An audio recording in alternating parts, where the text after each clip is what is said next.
I would hope that all of our folks go home and they say, this is what we do. You know, you're looking at a spreadsheet on a computer somewhere, you're making a website, cool, that's your thing. But I'm changing someone's life. Way cooler.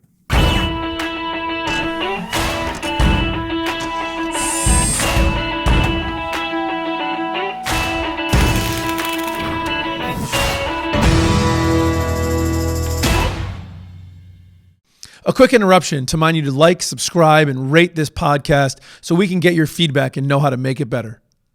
Hey, it's Ari Santiago, President, CEO of IT Direct. Welcome to another exciting episode of the Made in America podcast.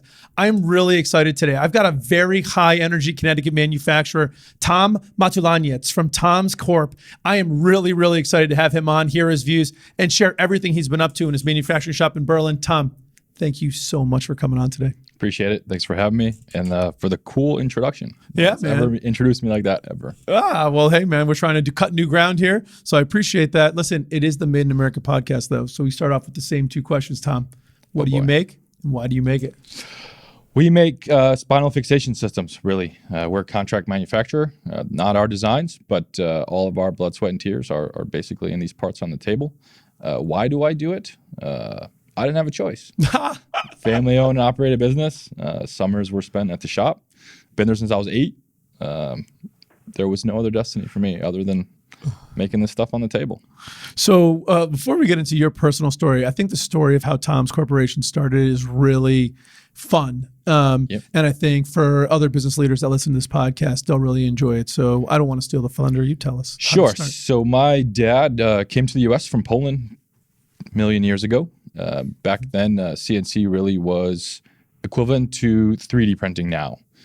It was coming out. People knew what it could do, didn't know how to use it, but thought there is something here. So basically, my father was working at a shop. Customer came to them and had some geometry that was possibly feasible, but no one could figure out how to do it. And basically what that was is everyone thought you had to turn apart from a bar and you couldn't have any feature there other than a straight feature.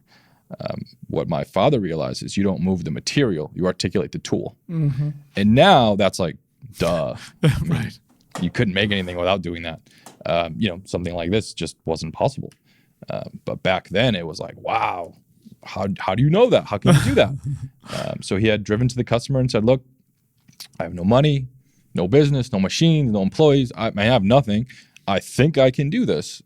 And they basically took a napkin out and were like, okay, prove it. So he took that to the bank and got a loan and took off from there. So you say a million years ago, which I think belies your age, because I think that was like 1988. I hope he watches this. So yeah, exactly. Yeah. He's going to feel bad about that. What you don't realize is you're making those of us who still thought they were young also feel old when 1988's a million years ago. So that's a really great, just what a quintessential American story. Yeah, totally. Immigrant comes here, and just does great. You must be real proud of your dad. Oh yeah, without a doubt. Yeah. So we've come from one guy with a PO on the back of a napkin, no shop, no tools, not even a full grasp of the English language. What's TOMZ look like today? Oh man, we are 250 strong, about 2 shifts, big operation. We've finished 8 expansions in the last 32 years, and we're full.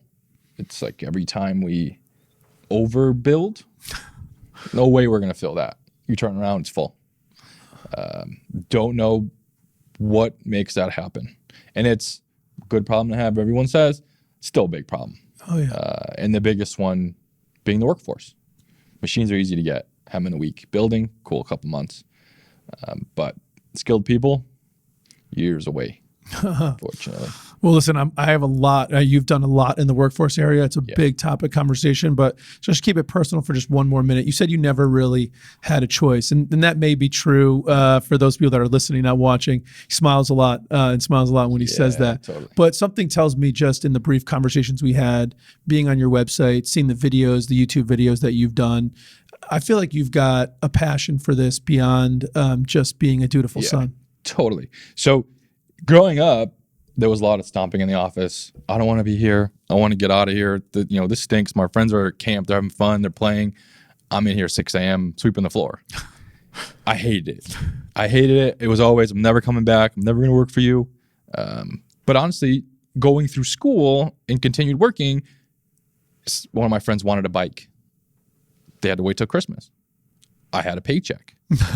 I could just go buy it, right? Not that I had time to use it, but starting to see that freedom started me thinking, all right, it's not so bad.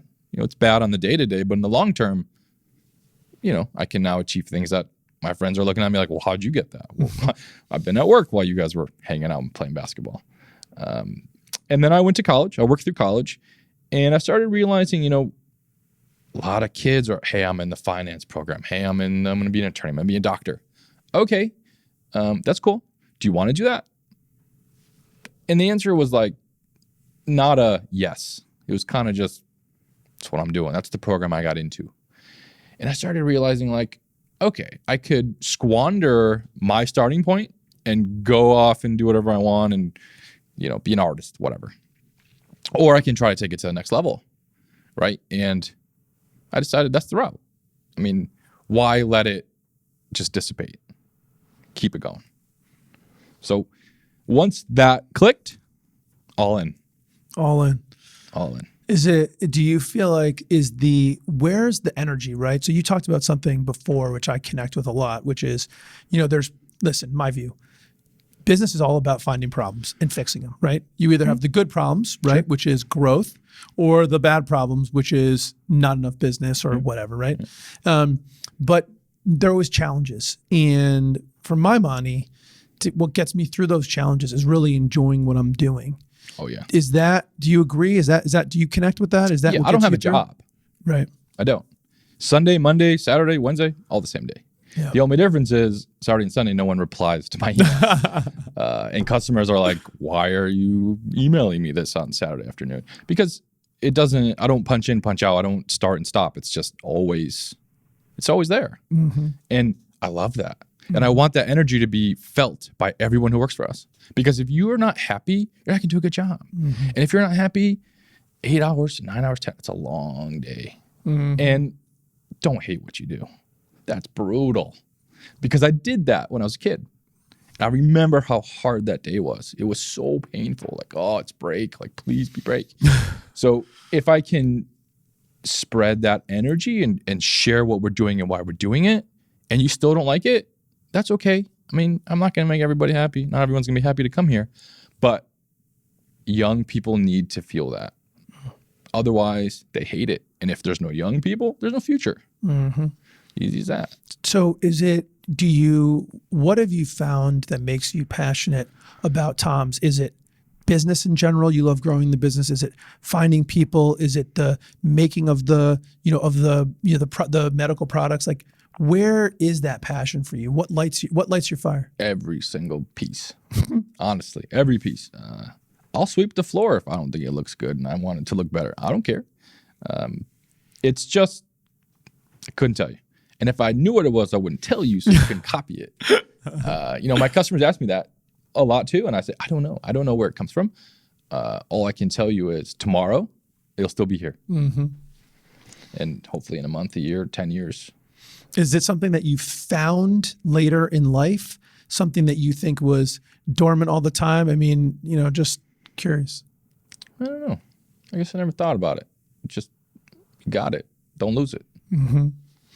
Yeah, I mean, so let's. I'm going to turn a little bit to workforce now. It's a big topic. You brought it up, and I think it's a big one. And you talked about the buying new machines, relatively easy. Building a new building, relatively easy. Yep. Dealing with different aspects of business, relatively easy. But the thing that really makes it go, the uniqueness, is getting the workforce developed. Sure. So let me start with this question. You're a Connecticut kid. You grew up with a father who was obviously innovative and successful, built a good business. You went to Avon High, then to Avon Old Farms. You went to UConn. You stayed, you found a passion in manufacturing, and you're making it happen and grow and doing a tremendous job. Connecticut needs thousands more Tom Matulaniec. And how do we get more of those? I honestly, just creating a more business-friendly environment. I mean, it's hard. I don't know anyone from any of my graduating classes who went into manufacturing. Everyone's like, again, lawyer, doctor, office job, suit, tie. And I'm like, No, you don't want that. I mean, you may go into manufacturing and buy your first house before you're 25 versus, paying off your student loan at 30, being a doctor, working 80 hours a week on call. And it's, what balance of life do you want? I don't know what will draw that here. I really don't know. I wish I had the answer to that, but I also don't. Yeah. Because it would be much harder for me to be successful if I was competing against a bunch of me's, right? So I'm glad it's not happening at the moment. A bunch of almost yous, maybe. Yeah, almost. So let's talk about what you view as the workforce problem. So what is the challenge? And how do you see the workforce challenge? So it's getting young people involved in the industry. Years ago, this is probably 6-7 years ago. I talked to my dad. I said, look, why aren't we growing the business? He said, well, it's not that easy. Again, I'm young here. I'm eager. And I'm like, the old timers they're fine with where it is. I'm not good with that. We got to keep going. He said, look, no matter what you do, it doesn't matter. You're not going to find any operators.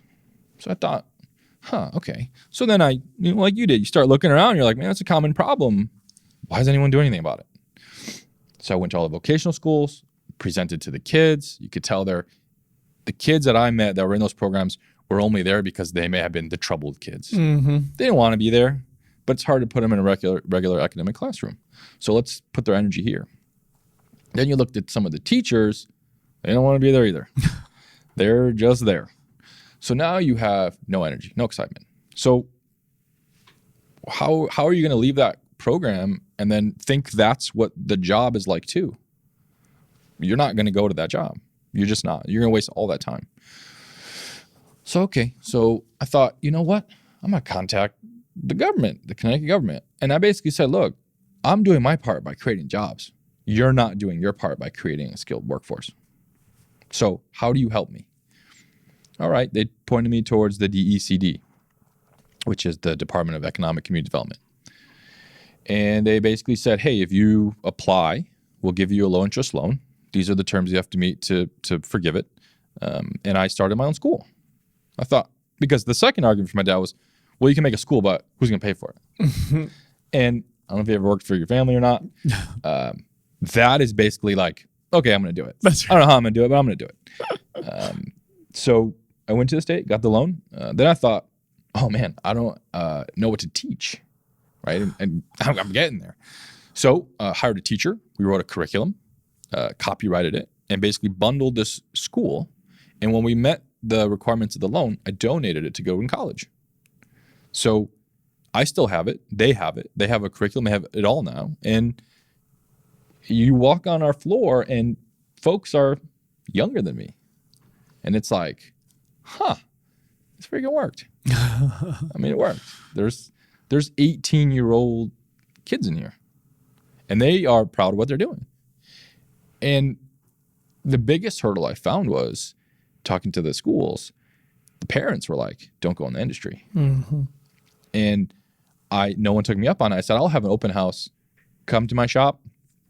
If you still think it's dangerous, smoky, dark, whatever, then don't encourage your child to come here. But there's no way you're going to think that, because my shop's cleaner than your house probably, and that really solved a piece of that, right? Now, our program doesn't output really, you can't cover experience, right? So maybe in a few years, they will be better earlier in their career, right? And that's the goal. That is the goal. And to have the overlap with the tenured old timers, sure, right? Pass the knowledge, share it. And actually the best outcome from this entire, we'll call it experiment, at first, some of the tenured folks were nervous. Like, oh man, what's going to happen here? These people are younger. They're going to work faster than me. They're going to replace me. They're going to be cheaper. And there was a pushback. I'm not helping that person. And now it's like a race. They challenge each other.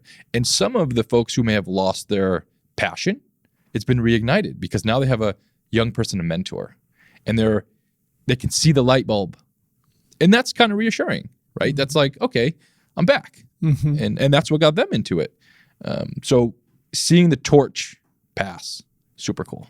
That's very cool. Super cool. Have you found, so, you talked about so much there, so we'll have to peel it back I get bit by fired up. bit. No, that's great. I love it. So how are you finding that the people that are going into these programs and coming out, that they're juiced up, gassed up to actually get into industry? Are you finding people that have that passion to come in? Because you touched on something which I think is so true, and I certainly saw it when I was going through school in the 80s and the 90s, is that a lot of kids that got pushed towards the trades and towards industry were the kids that were like behavioral problem kids.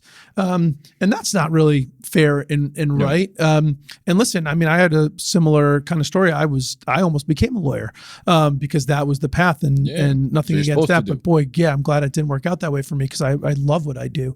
Are you able to find those kids and connect kids that have aptitude with the program? Sometimes. I mean, it's hard being, we're making parts. We're not a school ourselves. So when we're trying to fill our class, sometimes you don't have the best candidate options, right? And you don't want to not have the class because you have 3, but we want to have 5. So that's very much down to the individual. I can say that the people we've retained from the program, they really do see this is what they should have been doing. Mm-hmm. And I just want to keep spreading it. I don't know how to keep encouraging it, but I would hope that all of our folks go home and they say, this is what we do. You're looking at a spreadsheet on a computer somewhere, you're making a website, cool, that's your thing. But I'm changing someone's life. Way cooler. Yeah. Way cooler. Yeah. Are you hopeful in the workforce development for the future based on what you've seen? Do you see seeds of hope in changing things go forward than where it was 10 years ago? I think this is tipping back towards cool, right? For a while, it was the last cool thing on the planet. Everything was being outsourced. Hey, all we care about is it being cheaper, send it wherever. I think now the realization has come to many that college maybe isn't right for everyone. It shouldn't be the end all be all for most kids, right? Or most adults even, because we have a lot of adult learners who mid-career decided this isn't for me. This 9-to-5 office job. Like, I want to do something with my hands. And I think programs like this, other programs on the West Coast that we talked about, Titans of CNC, stuff like that. It's now folks that look like me, not like my grandpa, right? True. And I wear bright red shoes, and that before it was suit tie, blazer, Italian shoes on the floor, and it's like I don't think you can make the industry trendy or cool or fun unless you get the right leadership in those roles. And now it seems like a lot of businesses are passing to that generation. Mm-hmm. And I've seen counterparts to me that are doing the same thing. And as much as I want to give them guidance, I don't want to give away the secret, right? There's a fine line there. No, totally. Listen, in the old manufacturing, many of us who've been visiting manufacturers for a while remember that every manufacturer you go to had like that wood paneling or fake wood paneling lobby with like a plastic chair and a brochure and a small little window and like sometimes you go in and it was 2015 and they still had like the disposable plastic coffee cups from like 1970. Totally. Furniture. Furniture is a dead giveaway. Yeah. And now you go places and to your point, man, it's like a lab, and it's totally. It's cool. It's high tech. It feels innovative. It looks innovative, and it is innovative. Yeah, absolutely. But even before you get in there, you can look at the outside of the building and be like, "This is the future." Yeah. Instead of like the old red brick prefab building that's everywhere, and you just throw machines in it. I mean, our shop has all natural light. Yeah. Right. It's a simple little thing that most shops don't have. Windows are not cheap, right? But in the winter, when you come in, it's dark. You leave, it's dark. Just to see outside is like, okay, this feels good. Modern, clean, bright. Yeah, no doubt. So let's talk about this. We haven't talked much about, we talked a little bit about what you make because you made it earlier, but let's talk just a little bit more about that because I think it's important. What does a successful, growing Connecticut medical device manufacturer make? So we make spinal fixation systems. So basically, for comparison's sake, if you think of scaffolding on a building, this is essentially scaffolding for your spine. So this treats scoliosis and trauma, but basically it's a set of components. I don't have all of them here, but something like this will go into the vertebrae This is called a tulip. So this will hold a rod. This is a really short one. And this basically creates that scaffold. For those of you who are listening and not watching, it's crazy. I mean, it's very sizable, but very intricate piece of machinery. Yeah. And I guess, let me ask you this, a lot of people, and this is going to be for people that maybe aren't manufacturing leaders to hear this, but, why is this stuff made in Connecticut? Why is it successful here instead of made in Taiwan or China or whatever? How do we compete? Couldn't tell you, to be honest. I mean, we see waves of our customers saying, hey, we're looking for cost savings because they have market pressures or shareholder pressures, and it leaves. And then miraculously, all of a sudden, it shows up. And it's like, oh, so that $1 each wasn't worth it. Because the regulations, I think, outside of the U.S., particularly in China, they're not there like they are here. And a lot of our customers now have initiatives, clean energy and human rights. And once you start weeding all that up, that's where your cost is coming from, right? I mean, if we could treat employees like some other countries may treat their workers, obviously our costs would be cheaper, but that's not right. So if you want to sustain the workforce that, a positive and I don't even know what the word I'm looking for is, but, culturally, when our customers are pushing for, made in America, and sometimes they may not make it in America, it's kind of like, you're contradicting your own message, and we can do it here. It might be more expensive, but so is living in America. I mean, everything here is more expensive. Not to say that there are manufacturing companies in other states that may perform better. I mean, it's a hard industry because a labor rate's a labor rate. The machinist rate here it's the same across New England, basically. So differentiating us now is not based on pay. It's based on what comes with it. But I'd like to, I think it can keep growing. I think, COVID especially has reminded people that, you can make stuff here. And we may need to employ a lot of people here.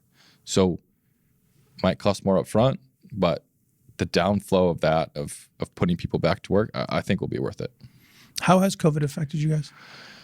Oddest thing I think I've ever seen, imagined, contemplated could happen. I don't want to say positive, but it's really changed the way I think of work and how I think the world thinks of work. It used to be work, then home. COVID made it home, work if you can. And that balance has now kind of regulated for us. But now it's, hey, if you're a few minutes late, it's okay. If you need to leave a few minutes early, it's okay. If you can't work the full shift, it's okay. You got to get home. You got to take care of people. And oddly enough, it's made us more efficient.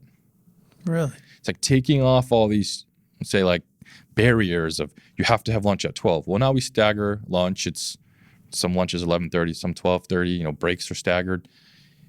And at first I was like, oh man, it's going to be a wild, wild west. People are just going to, yeah, I'm on first lunch. Take both. Like, how am I going to know, right?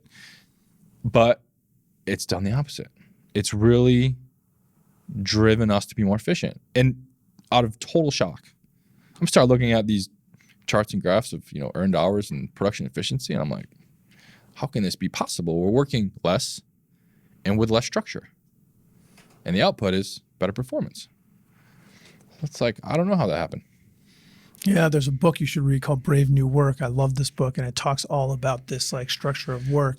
And it's interesting, right? In some ways, COVID drove innovation. And it turns out that this thing worked. Yeah, absolutely. Even for folks we have working from home, before it was like, there's no way you can work from home. We're a production facility. Like, what are you going to do from home? And some people do, and they still produce. And it's like, didn't see that coming. I thought for sure it would decrease efficiency. And now even thinking towards the school year, what happens if schools don't open? Summer, we limped along, right? Kids are off, can figure it out. But now, with my senior management team, we're trying to figure out how do we make schedules more fluid to the individual. So you can't come Monday, Tuesday because we don't have childcare. Great, come Saturday and Sunday if you want. And I'm hoping that it's going to even draw more people to us by being just more flexible. Now, will it end someday? I don't know. If it proves to be bountiful, why? Right. You know, there's no, it used to seem like there was a rule book, Monday to Friday, 6 to 5. Yeah. That rule book is like gone. So now we make our own rules. Yeah. And it's funny you were living inside of a box. You didn't even know it. yeah, totally. Even for myself, I felt guilty not coming into the office. I worked from home and I'm like, I can't do this for long. I mean, if I'm not there, why would anyone else be there? And I started thinking, you know, I went in one day and someone said, you can't be here. If you get it, what would it be going to do? I thought, oh man, I didn't even think about me getting it. I'm trying to be here to just, you know, make sure no one gets it. Right. And then I started realizing, okay, I can work from home, but it's not the same. No. For me. Yeah, I it's agree. Not the same. Yeah, no, listen, I think you touched on something there, which is tailored to the individual. Yeah. You know, it's, you know, working from home, working in the office, maybe a different mix. You know, we're talking about that now. Here is like, you know, we've been basically 100% for the most part remote. And one of the things we're hearing a lot of bubble ups on is people missing the office. And we had the storm last week. So we were fine in our offices, but a lot of people working at home didn't have power. So I'm in the office and the most people I'd seen in here since March. And a lot of us were like, wow, we kind of missed this, you know? Yeah, the camaraderie kind of falls apart. Yeah. That storm hurt us more than COVID times 100. Really? We had no power for 6 days. Oof. And I went to Eversource and I'm trying to rip the door open. Security guard won't let me in. I'm like, buddy, I need someone other than the hotline number because no one's answering my questions. Sir, I can't help you. Nobody works on site. Okay, I'm going to lay down in your driveway. I'm going to stop all outbound trucks until someone pays attention. Not only that, I'm going to call WFSB because they're already all over you guys. Right. And this is going to hurt. So just help me. And all they did was come and pop a fuse in the street. Seriously? 10 seconds. And back running? After seeing them every day in our parking lot, you know, resting, you know, crew's working hard. Yeah, right? yeah. So you guys can spend your time here in the shade, you know, relax. Every day I saw them. And every day we can't do anything without permission, whatever. And then all he did was, oh. So talking about power, you guys have massive solar installation. Yeah. And you can't really use that. What's So we feed the grid, so it doesn't supply us. So we sell the energy back to Eversource. Because that's the first thing I thought. Okay, cool. At least we have something. right? Turn And it's on like, and just use our. Nope, that's not how it works. It doesn't work like that. Nope, unfortunately. Wow, who would have known? Because I was thinking about that. If you ever watch the video on your website or whatever, the flyover shows like you've got solar all on the roofs, you got solar in the fields, so none of that can actually power your own building. No, we use a lot of energy. We actually have 3 services because we have too much for one. So we have 3 meters. We're basically 3 addresses. That's funny. So, just really quick on COVID, take it off a little bit. I know you guys are part of the Greater New Britain Chamber of Commerce.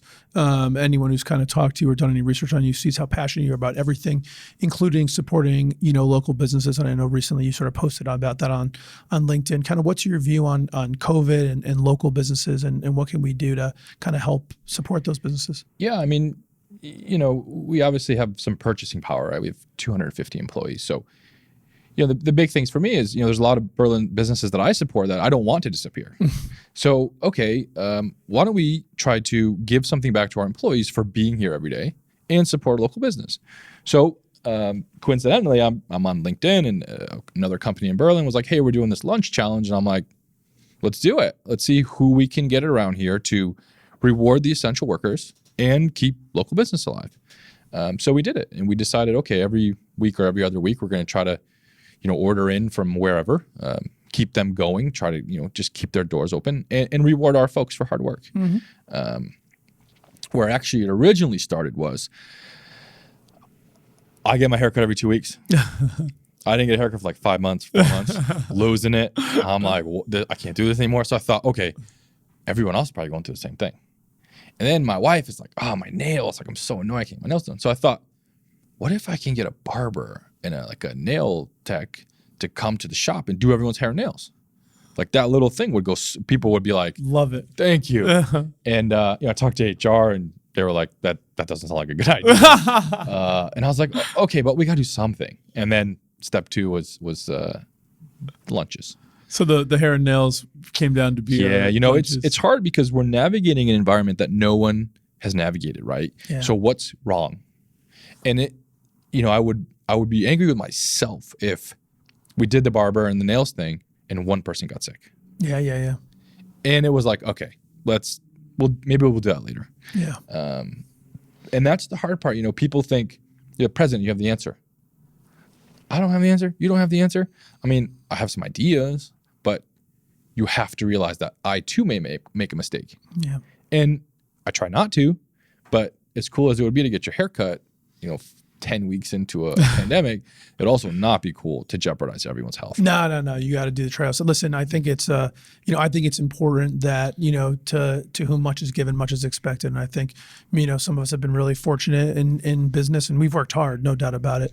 But, I look around and I just feel fortunate that, the business that we have, IT and technology is needed more now than probably it ever been. But there's other businesses that don't have that. And so even, as mentioned to you pre-show, I'm even wearing, a shirt today, which is the 50th anniversary of the Apollo landing, which I picked up at the Connecticut Science Center, and just trying to bring attention to businesses and community organizations like the Science Center, local businesses and restaurants in Berlin and other places in Connecticut that, need our support now. And a lot of us aren't going out the way we used to. Right. Don't take our kids maybe to go to a, Science Center on a weekend, but now's an opportunity to maybe do a donation or order in lunch or, find a way to do something to kind of help those folks who through no fault of their own are struggling. And you'll be sad when they're gone. And you gotta, do what you can to keep them around. Yeah, no doubt about it. So something that's kind of, this is related to me is, must be a really interesting culture at TOMZ. I think as the leader goes, typically goes the culture. Yeah. And so I'm guessing it's a kind of high energy, get shit done culture over at TOMZ. How do you describe the culture? To me, it's normal. I doubt it's normal to most. To me, it's exciting. It's energetic. It's innovative. It's, I tell folks, if we ever get to the point where you bring me a good idea and I'm not interested, we're all screwed. Because that's why I like coming. When one of my folks teaches me something, didn't even know you cared about that. That's cool. Tell me more, And I think that drives positive change because now you can take that idea and you can execute on it versus, me walking by not caring. Oh, cool. What kind of energy is that? And I wouldn't want to work for someone like that. That would make your day suck. We're all about the day not sucking. You know what I mean? All about come in. I love Monday. Monday is my favorite day of the week. We have 5 days to change the world. Saturday, boring. I got to wait 2 days now. Or Friday night, I got to wait 2 days now to impact the world. And I really want that energy to spread. And that makes us better tomorrow than today. That's all I want. Just get one day, every day better than the day before. Yeah. Yesterday might have sucked. Today won't. Tomorrow will be even better. How do you, when you guys think about hiring and bringing people on, do you have any, you guys are a pretty big company right now, so I don't know what your involvement in hiring is, but when you guys are going about hiring and thinking about how to hire someone who's going to help maintain that culture, how do you guys think about that? So I'm not really involved in the hiring process. I'm speaking more, management level. But I tell people I interview, you're interviewing me, right? You might be nervous. I'm more nervous. I want to sell you on us. I have your resume. You don't have mine. You have our website, but you don't know what we're about. I have an idea of what you're about, where you've been. So to me, I'm really selling this energy to a potential hire. And sometimes it's it's too much. You know what I mean? This is too much for me. And that's fine. Yeah. But I need you to know that up front. Because if you like this energy, you'll fit right in. Right. You'll fit right in. What you see is what you get. Yeah, totally. There's going to be a lot more of it. So if you don't like it, it's not going to be good. So talk about your approach to sales and marketing. Building the business is in part, building the team, getting the right people on the team. We've talked about that a bit. How do you guys? No salespeople. Say what now? We have no salespeople. I'm it. You're the guy. What's your approach, man? Apparently lying down in the parking lot to not let the trucks leave Eversource. Is that how you get new customers? You go to their factory, you lie down at their shipping and receiving dock? If it works, I will. And actually when I was doing that, I was emailing my customers hey, just giving you an update. We're out of power. I'm physically in the Eversource parking lot and you may see me on the news. I hope you're proud and you're not going to shun me, but I'm going to lay down across the road here. But to sales, so it's the same thing. This energy, whatever you want to call this approach, customers appreciate it. And since I'm the only salesperson, what I tell them sticks, right? If you said, hey, how much is this going to be? I can tell you when I can make it, and I'll stand behind that. And that's always been my worry with having an external sales force is, are they going to sound like this? If they're not, don't want it. So actually right now, today, I think we posted looking for a VP business development. You did? Yeah, because it's a big step, man. that person, it's nervous. Yeah. Nervous. I'm also like, man, what am I going to do? We do need to find another Tom Matulaniec. Yeah. So if I can get someone with this passion and some inroads into some markets that we're not into, awesome. But I am nervous. Do you guys, when you think about sort of building the business, do you guys have a marketing approach in addition to sort of a direct sales approach? You know, like, I mean, you guys are active. Your website's bomb. You guys have done, your first YouTube video I could find, you guys have a 7 or 8 year old YouTube, which that's a pretty good approach for almost any business in a manufacturing business. That's head of the curve. Yeah. And where that started really was, I don't ever meet a lot of my customers. And pre-COVID, there was no Zoom. It was just phone, right? So I thought, I'm going to bring me to you. That's right. Why not? So at that time, we got a little VR camera from Verizon or wherever, and someone I was working with back then had it. He said, we can make a virtual reality video. I thought, oh man, you can just do that now? Like, you don't need like a whole bunch of stuff. You just need this little golf ball. That's it. So we gave a virtual tour of the facility like I would if you were there. And I was sharing it earlier, but you pull it up on YouTube and use your phone and you can look around, and customers were like, huh. And that's the innovation in the approach, right? If you can do that, I can make this. Right. You know, I just need you to realize I can do this. Right. And through technology and literally fun. It was fun. That's right. You know, I don't like being on camera necessarily, but it was fun. When you think about these innovations and whether they're manufacturing floor innovation, marketing innovations, getting your message out there, like, how do you think about doing it? You know, like, a lot of people sit down and they want to write out this like long ROI spreadsheet and blah blah blah. My guess is, knowing you a little bit, Tom, I'm not sensing you're a big time spreadsheet planner guy. No. So what's your approach? Oh, I don't know. It's what's the task I'm trying to achieve? How does everyone else do it? Don't do it like they did, because that's boring. How to achieve the same goal in a different avenue that sticks out. And from there, it's, someone comes back with an idea. Okay, that's cool, but how do we make that way cooler? I'm not trying to put your idea down, but you're getting up to halfway speed. I'll triple that. That's what I want. So tell me what you think would be cool or crazy, and let's see if we can do it. Otherwise, like, why are we doing it? Yeah. And I mean, are you doing that like all the time? Are you feeling like that's like in all aspects of the business? And you're home. pushing the. My wife is like, man, this is. Alana's going crazy. Yeah, we don't need to do this. I'm like, yes, we do. Yes, we do. This is going to be super cool. And then, most of the time it's like, she hates to admit it. That's cool. That's cool. Yeah.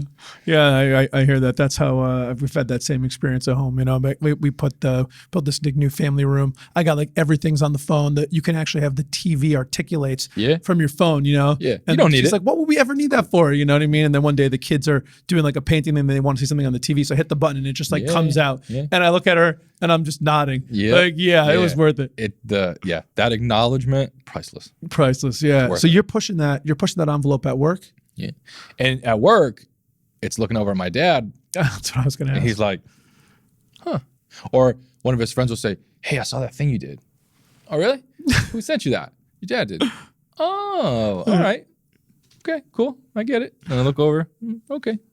So what's that like? Was it, you come in and I'm trying to think ahead, several decades, because my kid's only 3.5, but of him coming in, it'd be hard. Your dad's kind of put his heart and soul in this baby. Yeah. It's helped raise his family. It put you through college, and then you're coming in against you're coming in, and I'm sure there's one part of him that's so excited and proud and looking forward to working with you. But on the other hand, here comes this energy. Here comes this guy who says, You want to put it in second gear? Nah, we're going to seventh gear. Yeah. You know, we're going to break this thing off. Yeah. You only need second to get to seventh. That's right. Exactly. Skip it. Yeah, it's actually a really good balance because sometimes like I'm super into something. He's like, relax, like think about it next week. And I'm like, no, we got to do this today. No, think about it. And sometimes like he gives me that smirk when I win. I have to give him that. You're right. I get it. Teaches me a ton. Patience. I'm not patient. No. Not patient. No way. I don't not think about what I'm doing, but I don't think about it too much because I'm willing to accept the loss. Mm-hmm. Where he's more conservative, came here from another country, you know, really put it in from ground zero. I didn't have to start at ground zero. So he always tells me, you don't understand sometimes what it took to get here, right? He does. So he's like, it's not worth the risk. I'm like, oh, what's the big deal? I mean, if it doesn't work, you move on. He's like, but those add up. And it's a fun game. It's like playing chess. Right. Hopefully I win. He hopes he wins. That's right. So far it's been working. Pretty good recipe. Yeah, well, you know, race to the top. Those race to the tops are always good because either way you both win. Yeah. So how is, and I think there's a lot of manufacturers might think about this, and whether you're in aerospace, defense, automotive, medical device, so one of the things in Connecticut that we deal with, right, is that we're the higher end of the value stream, right? So we're talking about high quality, precision manufacturing. Mistakes matter. You know, we've got to be doing it right because the thing's going to go in someone's body, like you've talked about. It's going to keep someone safe in their car. It's going to go into a defense system. It's going to be on an airplane. It's going to be in a submarine. You know, it's going to be on a helicopter, whatever that is. So that precision matters. And so whether it's like ISO 9001, ISO 13485, you know, whatever it is, all these different components, the NADCAP, everyone's got their thing.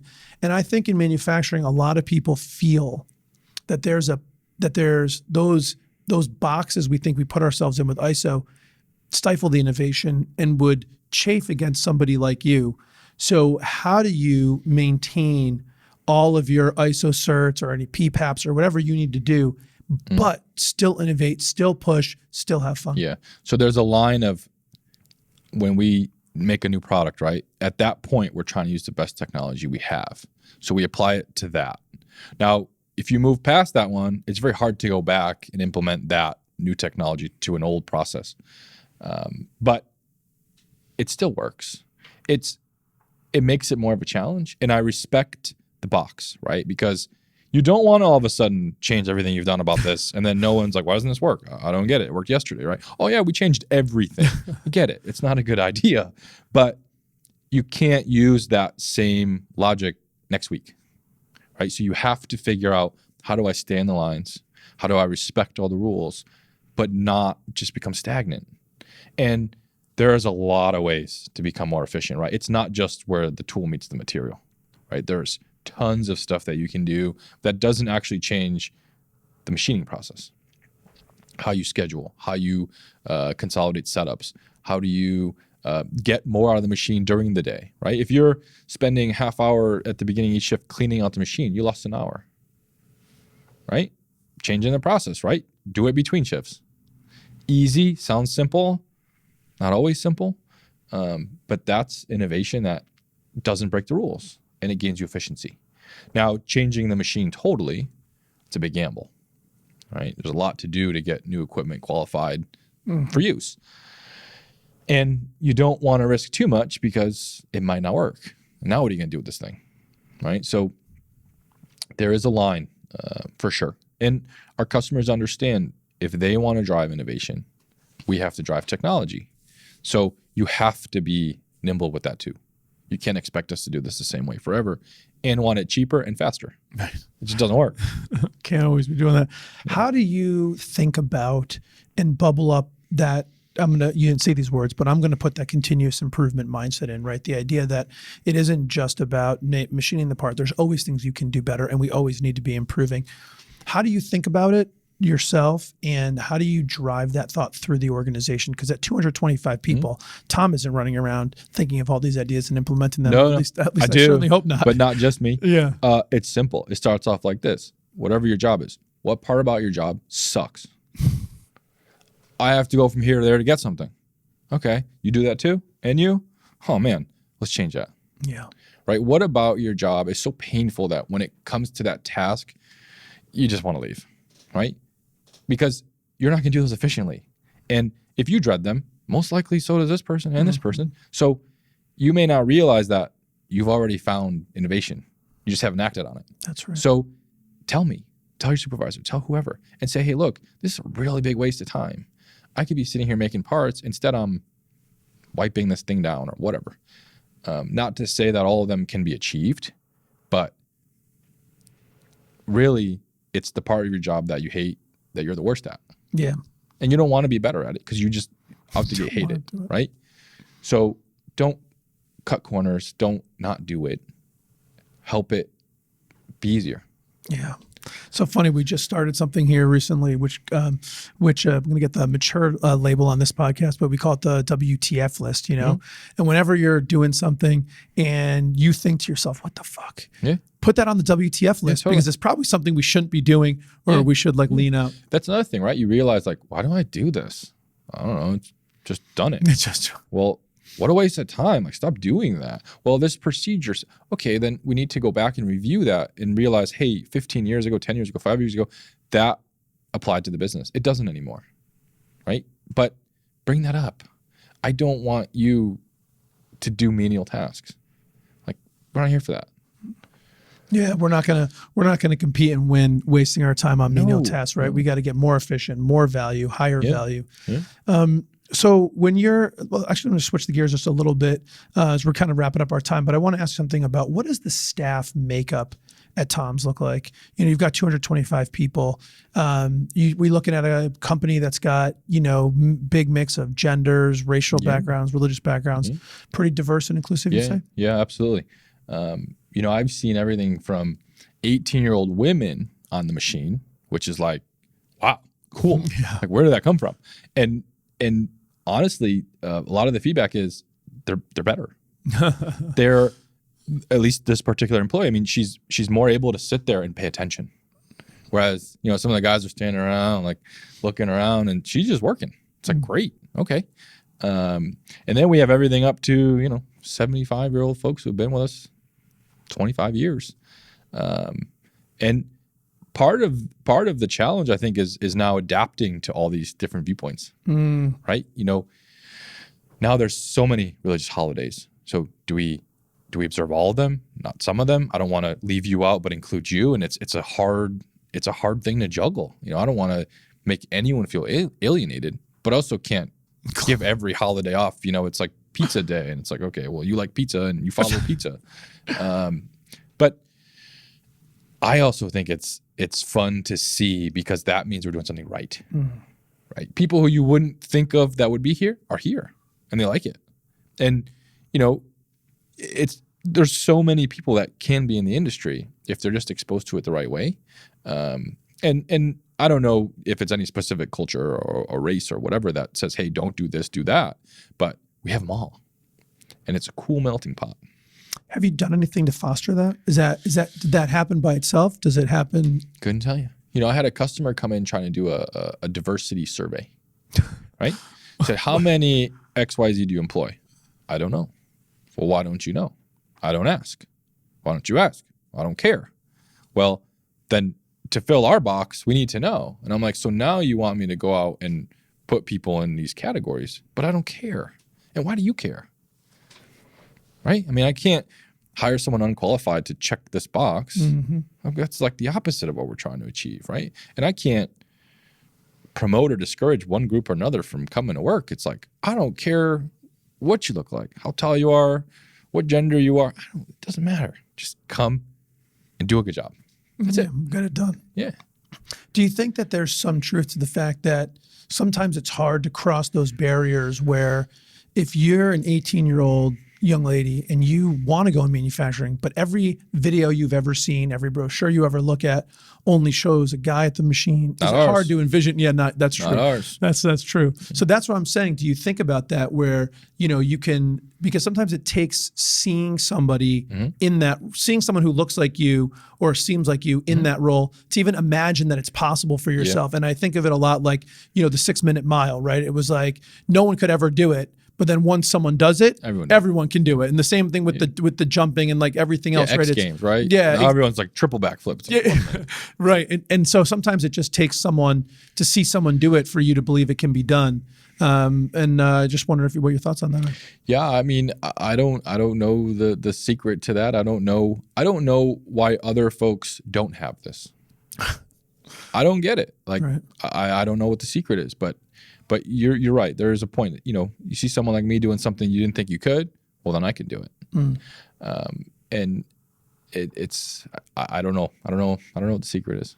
Do you think that as business leaders, we have some responsibility to try and build an inclusive culture that is all about the work, not about who you are or what Business you look leader like? aside, as a society, I mean, it just shouldn't matter. Who cares?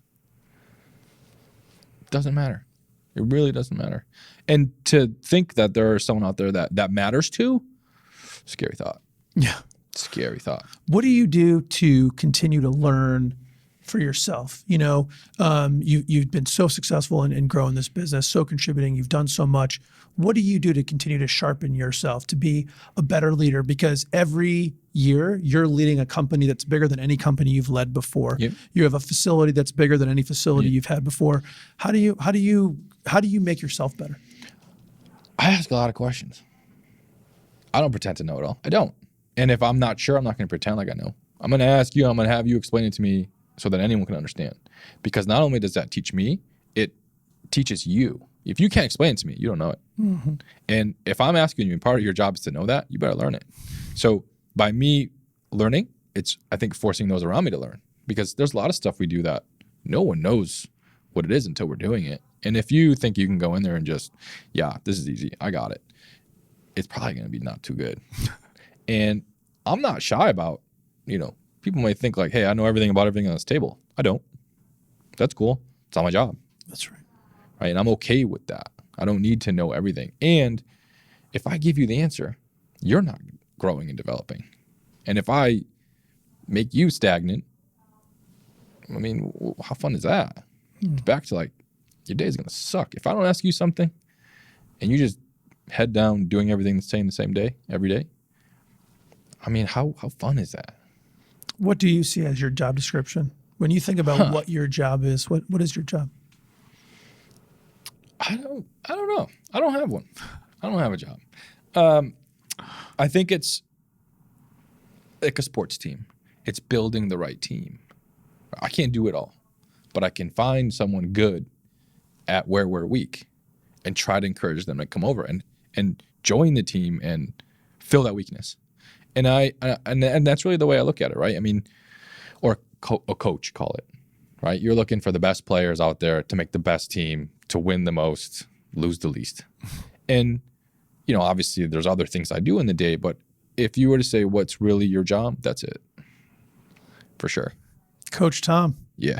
And show my dad, like, we got to get you. So you got two jobs: whistle. Coach Tom, and show your dad. Yeah, show your dad that you're whistle. winning at chess. Mm-hmm. That's awesome, man. Listen, I've really enjoyed this conversation quite a bit. I'm going to flip us to our rapid fire round of questions to wrap this thing up. Are you ready? No. All right. Well, you're going anyway, so get ready. Here we go. Red Sox or Yankees? Neither. Come on. I don't watch sports. What's a this or that? You're gonna have to pick one now. Oh, Red Sox. That's the way we go. Starbucks or Dunkin'? Starbucks. Dunkin'. When you take time off, excluding COVID, you staycation guy or exotic destination? Staycation. Are you, I'm surprised to hear you say that. iPhone or Android? iPhone. Sports car or SUV? Ooh, depends on the weather. Sports car. If you could do anything in the entire world and it had to be something other than being president of TOMZ, what would you do? I would have a podcast. Easy way out. Easy way out. Do you have a favorite business book? No. The only reading I do is subtitles. Do you have a favorite movie? No. No. Just whatever it is, it is. What's something, Tom, that you learned early in your career, early in your life, that you think's propelled you to the success that you've had? Probably don't measure yourself against others. You see this in the social media life, right? Everyone all of a sudden is stronger than you, faster than you, wealthier than you, cooler than you, looks better, dresses better. And you diminish like, hey, I have some cool stuff going on too. And just because I don't look like you or dance like you or whatever, lift as much as you do, doesn't diminish what I've accomplished. And when you start caring really about yourself, not the image, your opportunities are endless. Truly are. That's a good one. What's something, and this is a tough one for a guy as young as you are, but what's something that you've learned later in your career or later in your life that you go back and tell, 20-year-old Tom, that if he'd listened to you, you think it'd make a real positive impact on him? It doesn't have to happen today, right? Just because the result isn't immediate, and we live in that society, right? It's like, I buy something, I want it now. It doesn't mean it's not going to be great when you get it. You just can't expect it to happen overnight. And if you trip, get up. It's all very, very good advice. Tom, it has been an absolute pleasure having you on the podcast. I look forward to staying in touch and following you, and hopefully get you back on another time and hear some more of changes going on at TOMZ. Cool. Thank you. Made in America with Ari Santiago is brought to you by IT Direct. As always, thank you so much for tuning in and spending some time with me today. My goal is to help build a community where we can learn and grow together. Your input, feedback, and engagement is critical to making that happen.